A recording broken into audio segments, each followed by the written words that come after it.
Hilabete juntan Shibeo Telebistan. Ekonomia sailean lokazul enpresaen bizita. Shibeo bidajatzailean atalian, Loran pribaten abenturak jarraikiko ditu Argentina gainti.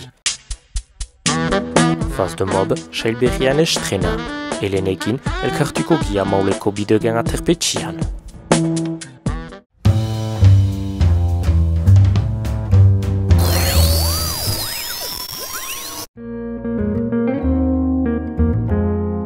Jean-Bernard Arbustanek batzar egiten daituaren alokaidatze enpresan.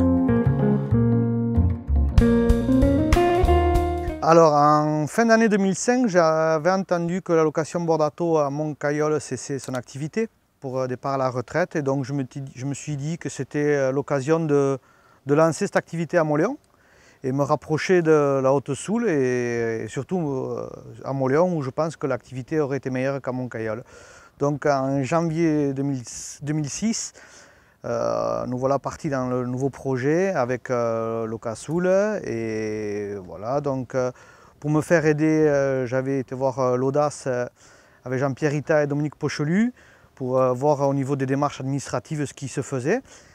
Et ensuite, au 1er février, l'activité a démarré, donc j'ai démarré l'activité à mon père qui malheureusement 6 mois après atteindre une maladie a dû cesser l'activité pour après partir. Et donc me voilà commencé à chercher un employé. Puis j'ai pu commencer l'activité avec Michel Ourcade, qui lui est arrivé aux alentours d'octobre ou novembre 2006, avec beaucoup de travail, beaucoup d'investissement personnel. L'activité marchait bien. On était parti à des machines neuves surtout, donc il fallait faire et la maintenance, et la livraison, et le côté commercial, et beaucoup de choses à faire.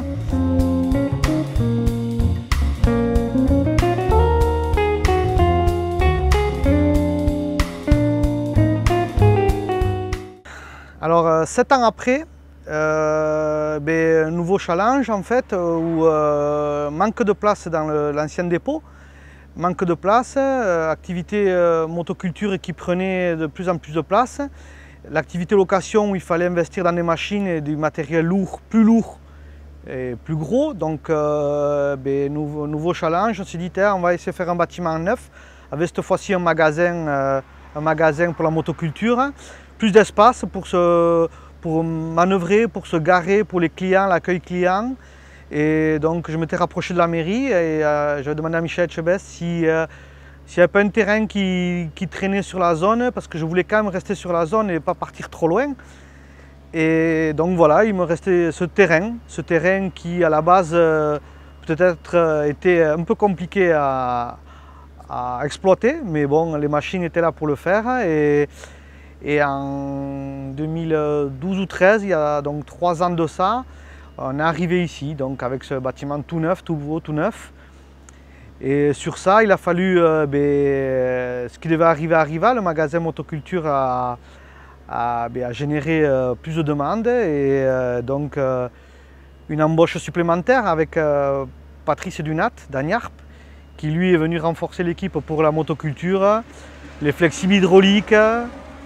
Et il a passé son poids lourd, donc après il pouvait être disponible pour la livraison aussi. Et voilà, et donc bon, la motoculture se lançait et aussi tout ce qui avait trait au TP. Donc nous avons fait des investissements sur une machine plus lourde, plus nombreuses, parce qu'aujourd'hui on a une vingtaine de mini-pelles, on a 4 ou 5 télescopiques, on a des camions nacelles, des compresseurs, plusieurs machines, des robots, des chargeuses, des cylindres. Et donc il a fallu embaucher un autre gars pour la maintenance, pour tout ça. Et là j'ai fait appel à Thomas Carlos de Chérotte qui était dans la partie, qui était déjà dans la mécanique TP. Il était spécialiste même dans le matériel lourd comme ça, donc pour moi c'était le bon choix pour m'entourer. Et Thomas aujourd'hui fait que ça, fait que la maintenance des machines lourdes, des machines, nos machines et les machines des artisans, puisqu'aujourd'hui les artisans nous confient leurs machines pour la maintenance, que ce soit des mini-pelles télescopiques, des camions nacelles. Aujourd'hui, voilà, les artisans ont leurs équipes en place, mais pas forcément des gars pour assumer les maintenances et nous leur faisons ça avec grand plaisir.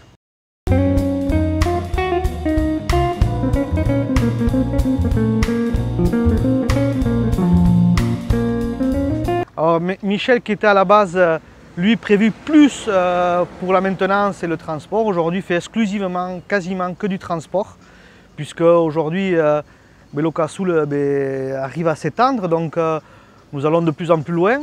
Aujourd'hui nous allons sur le secteur Saint-Pierre-le-Port, sur le secteur Saint-Palais, dans la vallée d'Aspe.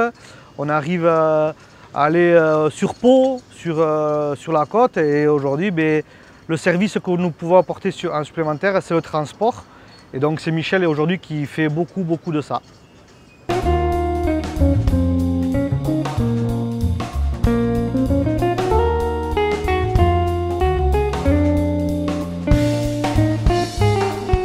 Et donc du coup, Michel étant absent quasiment des journées entières par rapport à ces transports, il a fallu aider Thomas.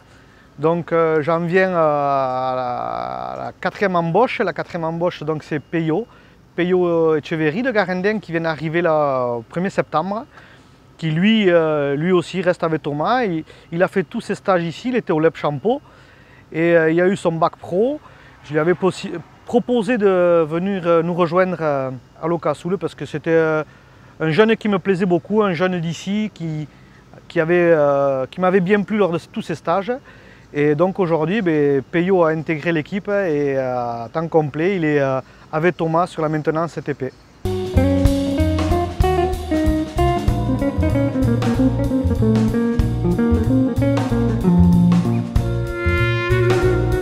Donc nous voilà ici au magasin qui a ouvert donc il y a 3 ans.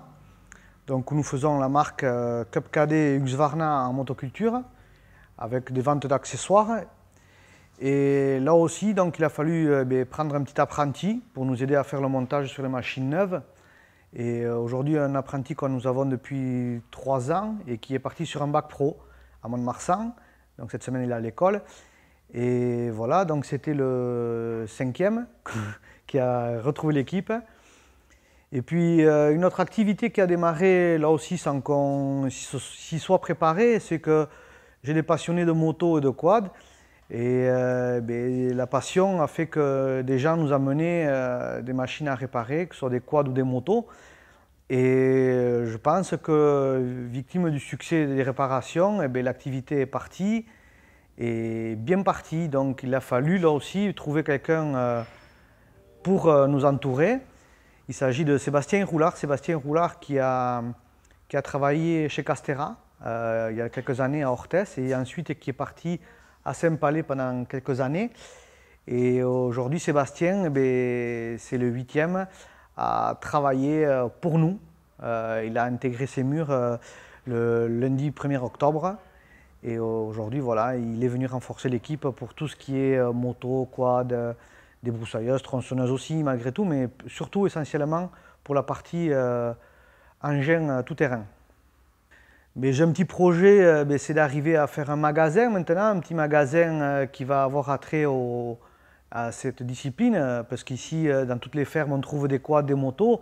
Et aujourd'hui, beaucoup d'agriculteurs, de clients se sont plaints que l'activité quad et moto n'existait pas trop à Mauléon pour acheter des pièces, pour réparer. Donc aujourd'hui, je suis en lutte pour intéresser une marque. Alors que ce soit du Can-Am, du Polaris, du Yamaha, parce qu'aujourd'hui ce sont les marques qui marchent le mieux et avec lesquelles on a le moins de soucis.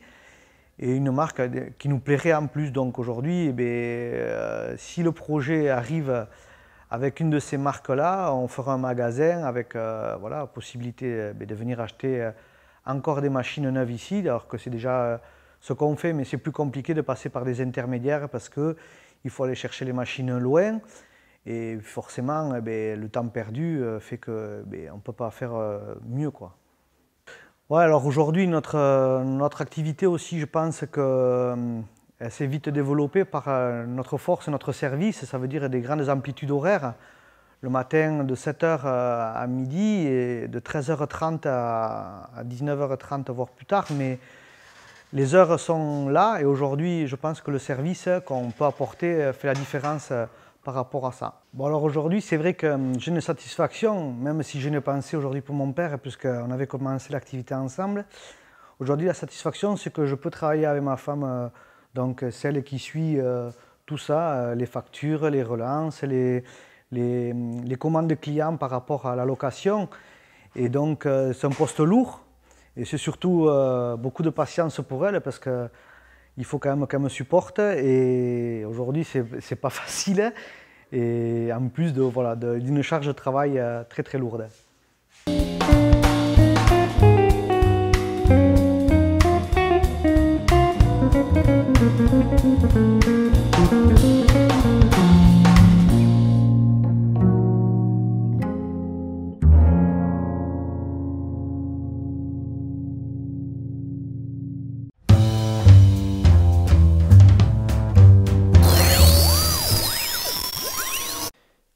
Itzulgitian, guela entxibeotar bidajatzailean gana.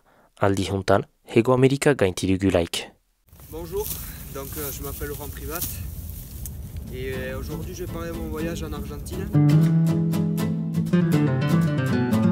à San Rafael. Donc moi j'avais vraiment aimé cet endroit parce que j'étais venu auparavant avec des amis de 30 de agosto faire une cabalgata à cheval justement dans une montagne El Sosniado à quasi 5000 mètres, mais bon, nous on était aux alentours quoi, on a passé 2-3 nuits en montagne et non, c'était incroyable, à 4000 mètres d'altitude à cheval, c'était magnifique, donc j'avais vraiment aimé et je voulais vraiment travailler un peu ici parce que j'avais travaillé un mois auparavant entre Rosario et 30 d'agosto. Et bon, j'avais plus beaucoup d'argent et donc il fallait vraiment que je trouve un travail et je voulais travailler ici. Donc j'ai commencé à chercher. Ça s'est avéré plus compliqué que je pensais. Donc pour trouver un boulot, quand tu n'as pas voiture, quand tu n'as pas logement, ça devient un peu plus compliqué. Mais donc à San Rafael, j'ai pas trouvé. Je suis venu à Mendoza. Mendoza, j'ai rencontré un peu de monde, donc de bouche à oreille. Je suis allé dans les montagnes un peu, travailler, voir si je pouvais travailler dans un refuge. Bon, ils ne cherchaient pas encore, plus tard. Je suis revenu au centre-ville. Et puis sur Facebook, j'ai trouvé une annonce. Ils cherchaient un guide de cabalgata, donc de tour à cheval. Et donc j'y suis allé. Et puis apparemment je convenais au poste, donc j'ai enchaîné là-dessus. Là ça fait 1 mois et demi que j'y suis. Et donc avec mon collègue. Donc le boulot est vraiment génial, il faut nourrir les chevaux le matin, après mettre les selles, attendre les clients, préparer les clients. En plus de ça on fait des assados, donc je peux aller faire la balade à cheval et en plus après manger un assado qui est très très bon. C'est vraiment c'est plus qu'un barbecue, ouais, c'est la tradition ici, c'est incroyable la ferveur qu'il y a autour de ces assados. Donc je mange bien, je dors ici, je dors sur place, donc tout nourri, logé, et en plus j'arrive un peu à gagner un peu d'argent, mais c'est pas bon, ça me permettra on va dire de vivre le prochain mois. Parce que bon, rien que nourrir, loger et bouger, ben voilà, l'argent ça part vite, et comme je suis parti avec peu, et ben ça me complique un peu la tâche, mais c'est beau. Mais bon, ça me fait prendre conscience de beaucoup de choses et d'apprécier les choses simples d'autant plus. Donc voilà, là je suis arrivé à terme je pars à la fin du mois, donc là dans 3 jours. Et je m'en vais en Bolivie faire un peu de montagne, donc voilà, c'est beaucoup moins cher là-bas et la vie, tout est moins cher, donc je vais un peu essayer de profiter un peu là-bas, prendre des vacances et revenir ici. Je pense travailler pour la saison d'été dans les montagnes ici qui sont assez convoitées, je ne pensais pas autant, donc je vais essayer de revenir par ici tout en voyageant, en visitant tout le nord autour. Donc c'est très dur de faire des plans à l'avance parce que je voyage au jour le jour, donc pareil, dans 2-3 mois, je sais pas, je suis au Chili, je suis en Colombie, j'en sais rien. Alors je me fais pas trop de plans, je laisse faire, je laisse venir. Si ça marche, si j'aime l'endroit, je reste, sinon ciao, je m'en vais. Je me complique pas la tâche, mais ce qui me complique la tâche, c'est plus l'aspect financier qui est plus compliqué. Ouais.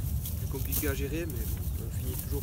Il n'y a pas de problème, il n'y a que des solutions, donc je les laisse venir et puis on voit après. Et voilà, donc je peux aussi profiter de ces moments-là, des soleils incroyables avec derrière c'est la cordillère des Andes. Donc là il y a une montagne à 6000 mètres, le Cordon del Plata. Et là je suis dans une petite montagne où j'aime bien venir, il n'y a personne, c'est vraiment incroyable. Donc je me balade avec les clients dans les vignobles, ici dans la montagne, où du côté il y a une rivière, donc Rio Mendoza. Donc non, c'est vraiment l'endroit parfait, c'est vraiment beau. Et donc voilà, aujourd'hui c'est un peu la fin, donc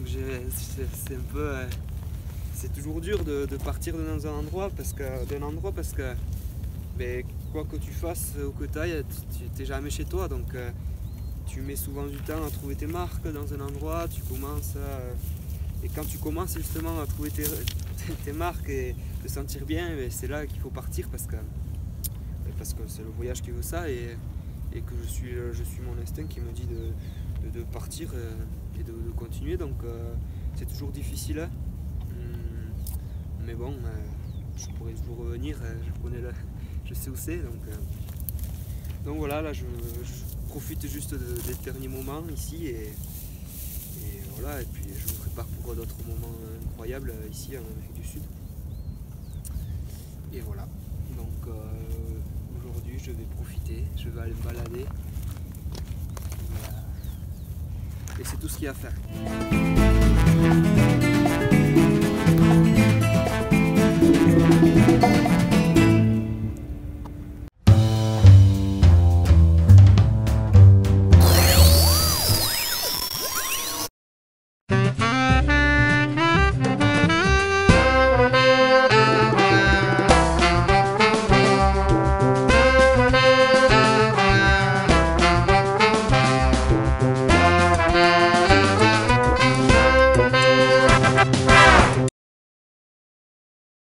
Bonjour à tous, aujourd'hui une nouvelle émission vous est proposée par Chibero Televista, une émission qui va être tournée avec ma mobilette.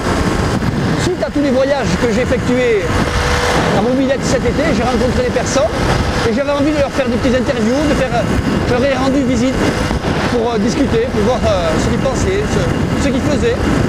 Et donc on en a fait des petits épisodes que je vais me présenter de temps en temps. Alors aujourd'hui, nous allons rencontrer Hélène à l'hôtel Bidegain.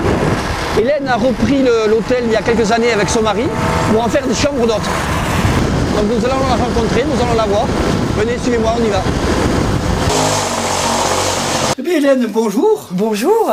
Depuis le temps que je voulais te rencontrer, depuis le temps que je passe devant cette bâtisse et que je vois ce joli hôtel, Oui, tu vas me raconter son histoire. mais tout à fait. Allez, dis-moi, comment ça s'est passé ton arrivée à Montléon?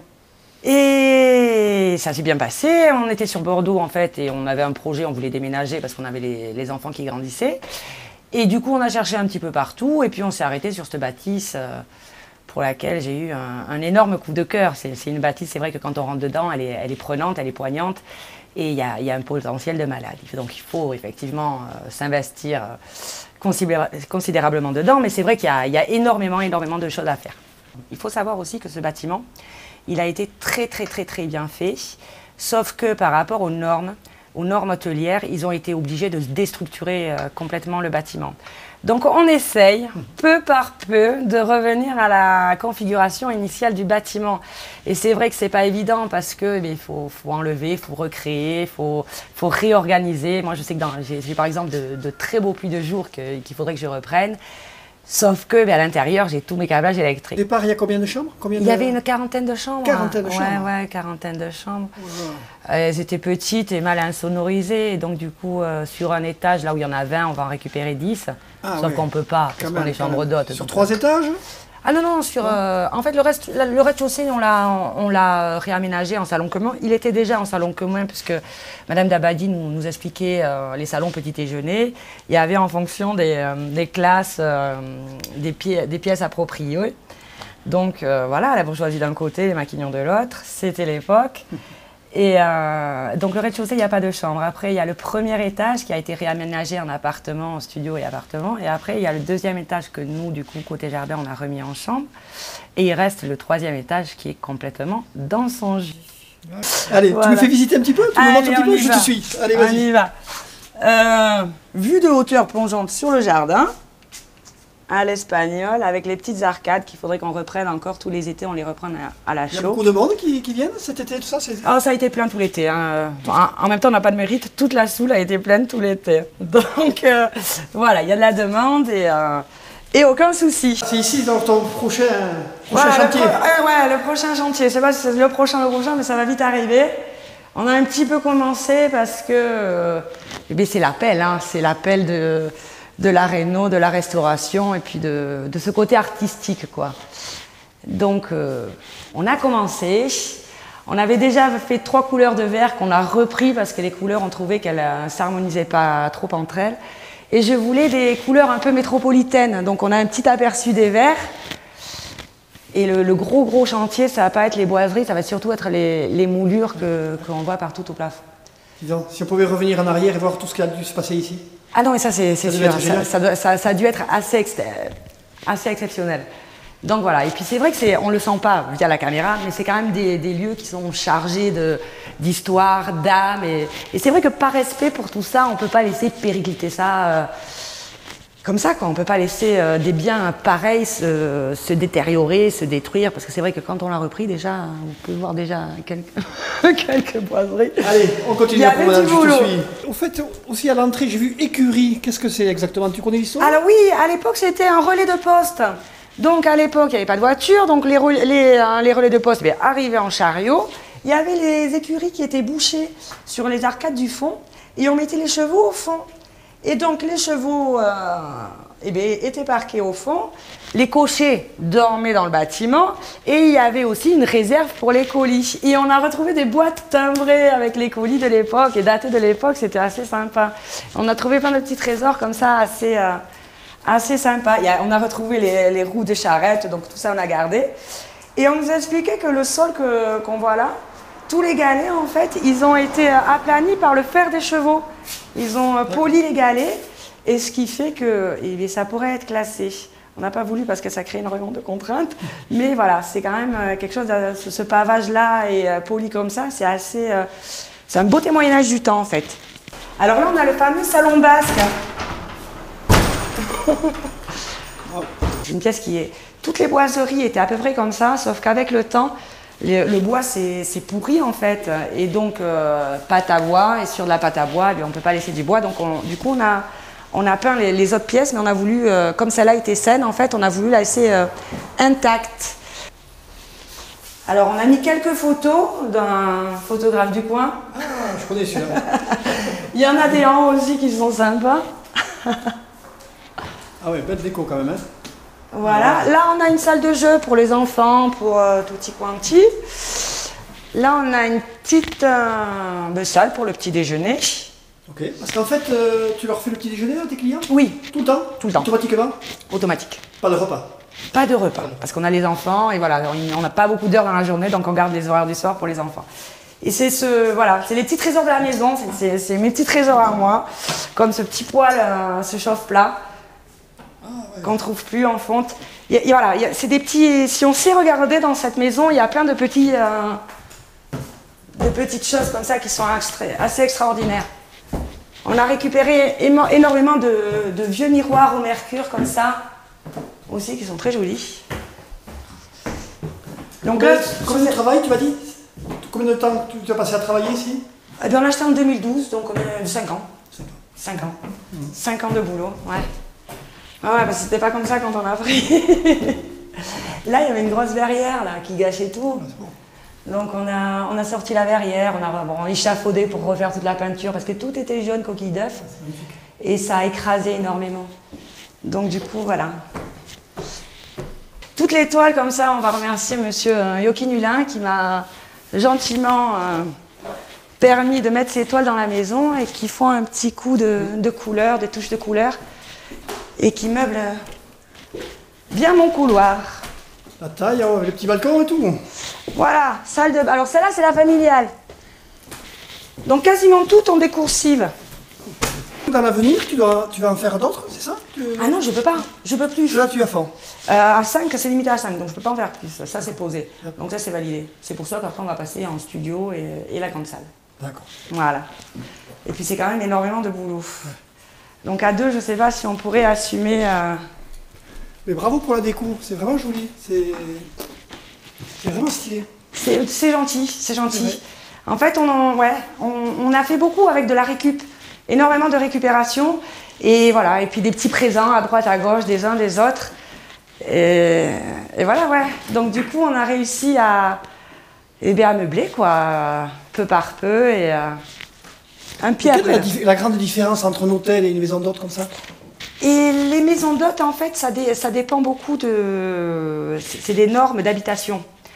Et au niveau de l'hôtel, on va tomber sur des normes de collectivité, et ça change de tout au tout. Par rapport aux clients, c'est la même chose à peu près. Ah, par rapport aux clients, c'est pareil. C'est pareil. C'est pareil, c'est peut-être plus intimiste, les chambres d'hôtes, parce que c'est vrai que comme on est chez l'habitant, on a une barrière qui se casse. On voit plus l'être humain que le propriétaire d'un hôtel. Donc c'est beaucoup plus familial, c'est beaucoup plus peut-être détendu en fait. Donc voilà, pour la déco, on a quand même cherché des petits éléments en brocante à 2 francs 6 sous. Oui, c'est vrai que tu fouilles beaucoup, tu aimes beaucoup fouiller les... Ah, j'adore. Les vides-greniers. J'adore. Et puis comme je sais où les mettre, du coup, j'ai pas de retenue. On a de la chance d'avoir des petits vides-greniers partout en Soule, où les gens bradent en fait les affaires de leur grand-mère. Et quand on arrive à tomber dessus, c'est juste du bonheur. Tu as jamais pensé faire un petit bar, un petit resto? Ah, mon rêve, c'est de faire un cabaret. Après, si on part vraiment dans les rêves de chacun, moi, ce que je voudrais, c'est un cabaret.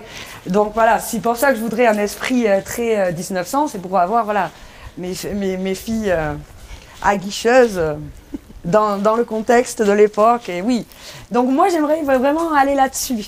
Après, on va partir au départ sur une location de salle pour les baptêmes, tout ça. Et on verra ce qu'on pourra vraiment faire à la finale. Mais il est vrai que ce petit cabaret, ça me trotte dans un coin de la tête. Et comme je suis assez têtuche, ma foi, peut-être qu'un jour on aura un cabaret en Soule. On verra bien. Ah. C'est mes trésors, mes petits catalpas, mes poissons rouges, mes petites fleurs, voilà. Ah, puis la petite piscine là-bas que je vois. Oui, petite piscine, c'est un rafraîchissoir. Alors sans prétention, mais ça dépanne bien. Alors, bon, les projets à venir, la salle de bal. Les studios. Puis un petit peu de repos. Bien mérité. Ouais. Non, on a encore pour 3-4 ans bien plein. Et après, l'objectif, c'est à un moment donné se poser. Parce que quand on se fait 4 ans avec un jour de repos par semaine et encore, c'est... voilà. Écoute, bravo. C'est vraiment bien réussi. C'est super sympa. C'est très joli. Ah, c'est gentil. L'ancien mélangé avec le tout est ancien et les couleurs sont assez modernes. Ce qui crée en fait une petite chaleur et une atmosphère assez... Très chouette. Alors, les amis, à la prochaine pour un prochain rendez-vous à Mobilette. Je ne sais pas qui sera le prochain, mais... Bye bye. Merci, ciao.